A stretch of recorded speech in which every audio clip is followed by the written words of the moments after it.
শোন খোকা, বাজারে যদি ভিড় হয় তবে এক কাজ করবো খোকা, বাজারে ভিড় হলে তোকে এক জায়গায় দাঁড় করিয়ে রেখে আমি বাজার করে এসে তোর হাত ধরে আবার বাড়ি ফিরবো।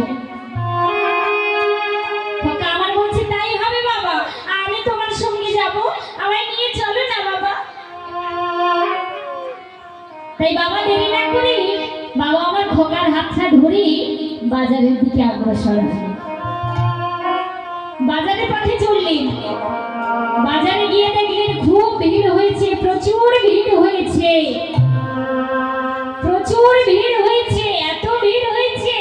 বাবা আমার বলছে খোকা, এত ভিড় হয়েছে তোকে আর নিয়ে যাওয়া যাবে না, তুই বাবা এই জায়গায় দাঁড়াবি, আমি ঠিক এসে তোকে নিয়ে যাব। ছেলে আমার বিশ্বাস করলেন বাবা আসবে, তাই বাবাকে বললেন হ্যাঁ বাবা আমি এখানে দাঁড়িয়ে আছি, তুমি কিন্তু এক্ষুনি চলে আসবে। বাবা আমার বলল তাই হবে। এই বলে বাবা আমার বাজারের ভিতরে প্রবেশ করলেন। দেখতে দেখতে সন্ধ্যা নেমে এলো, কিন্তু বাবা ফিরে আসছে। দেখতে দেখতে সন্ধ্যা নেমে এলো, কিন্তু বাবা ফিরে আসছে না। যখন দেখলেন বাবা ফিরে আসছে না, তখন খোকা আমার আর থাকতে পারলেন না, ছুটতে ছুটতে বাজারের মধ্যে প্রবেশ করলেন। বাজারের মধ্যে প্রবেশ করে বাবাকে ডাকছে, বাবা বাবা। তখন একটি দোকানদারের কাছে গিয়ে ছোট্ট ছেলেটা বলছে এই যে আমার বাবাকে দেখেছো? ও দোকানদার বলো না বাবু, আমার বাবাকে দেখেছো? আমার বাবা না হারিয়ে গেছে এই বাজারের ভিড়ে।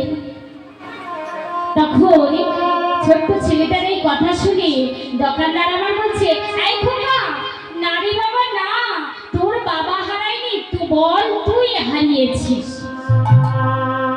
তখন ছোট্ট ছেলেটা বারবার বলছে না গো, আমার বাবা হারিয়ে গেছে, আমি হারাইনি। আমায়রা তখন দোকানদার আবার বলছে বাবা যে না না এই খোকা, তোর বাবা অত বড় মানুষ, তোর বাবা হারায়, বল তুই ছোট মানুষ, তুই হারিয়ে গেছিস।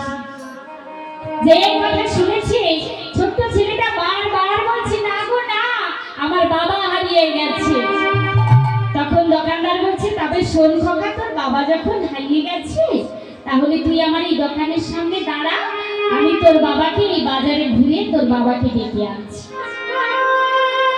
তাহলে বলুন তো মা, বাবা বলুন তো এখানে দোকানদার কে, আর এই যে বাবাটা কে, আর এই যে ছোট্ট ছেলেটা কে? এই ছোট্ট ছেলেটা হলো শিষ্য, দোকানদারটা হলো গুরু, আর বাবাটা হলো ভগবান। গুরু বলছে ভগবান তোকে যেতে হবে না শিষ্য, আমি ভগবানকে ডেকে এনে তোর কাছে নিয়ে আসছি, কিন্তু তোকে ভগবানকে রাখার জন্য যে শিক্ষা দেওয়া হয়েছে, ভগবানকে যে রাখবি ক্ষমতা, এই ক্ষমতাটা তুই যেন রাখতে পারিস। ভগবান যদি একবার তোকে ছেড়ে চলে যায় আর কিন্তু ফিরে পাবি না। তদ্র এই হলো সেই গুরু, যদি গুরু তোমার কাছে আসে তখন ফিরিয়ে দিও না, কারণ গুরু দীক্ষা ছাড়া গোবিন্দ লাভ করা যায় না, যায় না, যায় না। তাই এবে আমার শ্রীরা বলছে শোন শোন শোন কেন, চলো গুরু চাই দুজন পারে, চলো গুরু চাই দুজন পারে।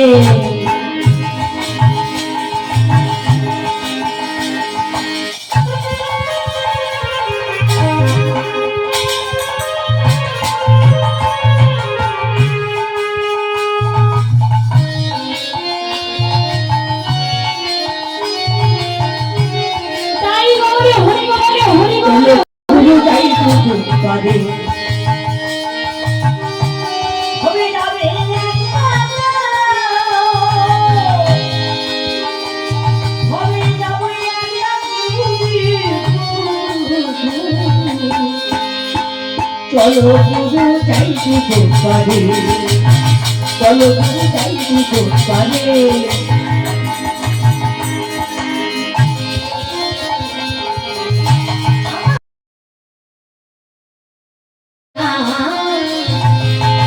পারে করে নৌকায় নেবে না আমার পারের নাবি আছে ছয়জন না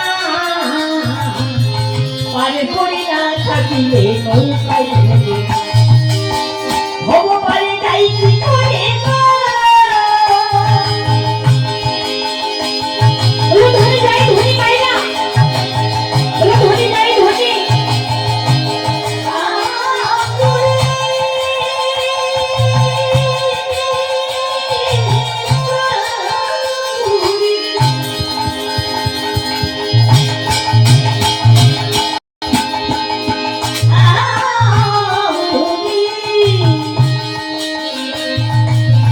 পারে নাবি গাছে ছয়জন না পারে করি না থাকিলে নৌকায় নেবে না হব পারে যাই কি করে ও গুরু নাও নামায় সঙ্গে করে চলো গুরু চলো গুরু চলো গুরু পারে চলো গুরু যাই ও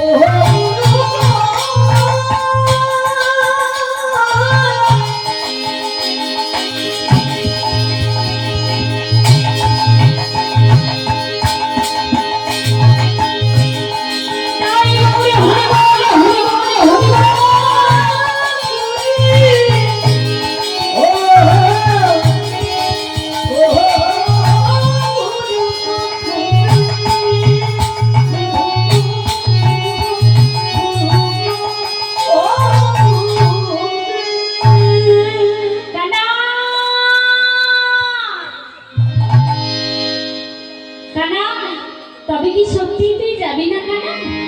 দেখ গগনে কত দেরি হয়ে গেল, তুই কি গভীর সত্যিই যাবি না?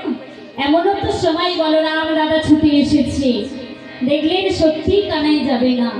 তাই এমনও তো সময় কানাই আমার মায়ের সম্মুখে গিয়ে সর্বাগ্রে মায়ের সম্মুখে গিয়ে বলেছিলেন, মা দেখো মা, কাল আমি গোঠে গোধন চড়াতে যাই নাই বলে দেখো দাদা আমার পিঠে শৃঙ্গার বাড়ি মেরেছে। তবে বলরাম দাদা যে কানাইকে শৃঙ্গার বাড়ি মেরেছিলেন, আর সেই কথা আমার কানাই মায়ের কাছে এসে বলেছিলেন। মা তখন বলেছিলেন যে আমি আমার কানাইকে এত ভালোবাসি, আমার কানাই নয়নের মণি, আর সেই কানাইয়ের পিঠে কিনা এত মেরেছিস শৃঙ্গার বাড়ি। তবে বলরাম আসুক, আমি এক্ষুনি জিজ্ঞাসা করব। কেন না কাল কোঠে গোধনে চড়াতে যাই নাই বলে বলরাম দাদা কানাইয়ের পিঠে শৃঙ্গার বাড়ি মেরেছে। আর এই কথা কানাই আমার মায়ের কাছে গিয়ে যখনই বলেছেন, মা আমার বলছে, এই কানাই, এই বলরাম এবার আসুক, আমি এক্ষুনি জিজ্ঞাসা করব ও কেন আমার কানাইয়ের হাতে, কেন আমার কানাইয়ের গায়ে, কেন আমার হাত দিলেন আমার কমল বাছার অঙ্গে। আর এমনও তো সময় বলরাম দাদা ছুটে আসছে। কেন? এবার এলো সবে মায়ের নিকটে। কেমন করে গো?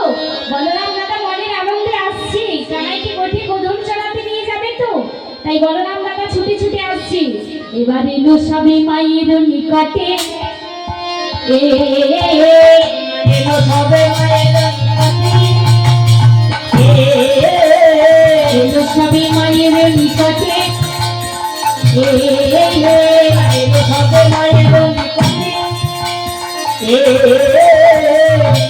প্রণতি করিয়া মা কহিছে রাখালো যায়, প্রণতি করিয়া কহিছে রাখালো যায়, প্রণতি করিয়া মা কহিছে রাখালো যায়, প্রণতি করিয়া কহিছে রাখালো যায়।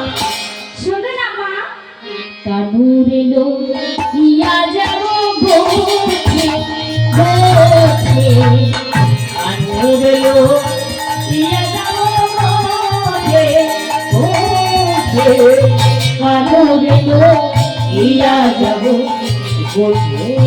মা গো মা, সাজাই দাও মা, সাজাইয়ে দাও মা।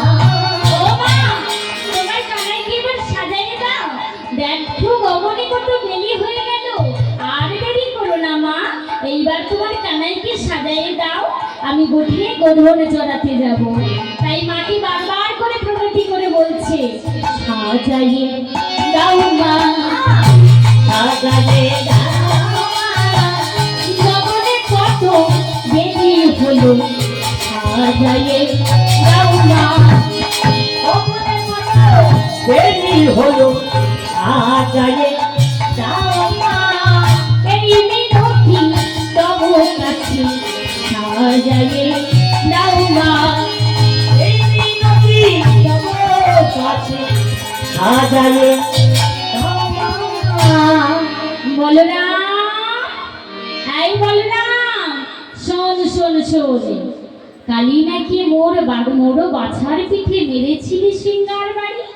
ও মাইনা, যখনই আমার বলরাম ছুটে এসে কানাইকে বলছে, এই কানাই তুই এখনো সাজিসনি কেন? ও মা, কানাইকে সাজাই দাও। তখনই আমার মা বলছে, এই বলরাম, আহ কালি নাকি কোঠে মোর বাছার পিঠে মেরেছিলি সিঙ্গার বাড়ি।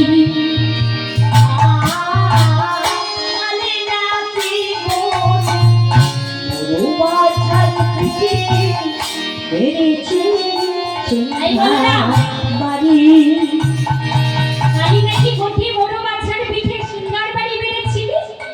তোর এমনই হৃদয় কঠিন রে বা। শোন শোন, তোর কি বন্ধু ধরে নাই? আহ কালি নাকি কোঠে। সুরগনা ডাক্তার দিদি ভাইয়ের গানে সন্তুষ্ট হয়ে 85 টাকা উপহার দিয়েছে। শ্রবণ রক্তন আমাদের এলাকারই খুদে শিল্পী, উনিও কীর্তন দান করেন। চারাড়ি, তবে বাবার চরণে জানে শতকোটি দণ্ডবোধ, এবং কি তিনি যে ভালোবেসে দক্ষিণা দিয়েছেন, আমরা তো কিছু দিতে পারবো না। বাচ্চা মেয়ে শিল্পী। ও, তবে তানার বাবা তো দিয়েছেন, এবং কি তিনি শিল্পী, তানার মেয়ে। তাই আমি গোবিন্দের কাছে কামনা করব যেন বড় জায়গায় যায়, এবং কি গোবিন্দের কাছে কামনা করব তানার পরিবার সহ ভালো থাকেন, কুশলে থাকেন, সুস্থ থাকেন, এইটুকুই চাইবো। এটাই বল, হরি বল, হরি বল, হরি বল। কালে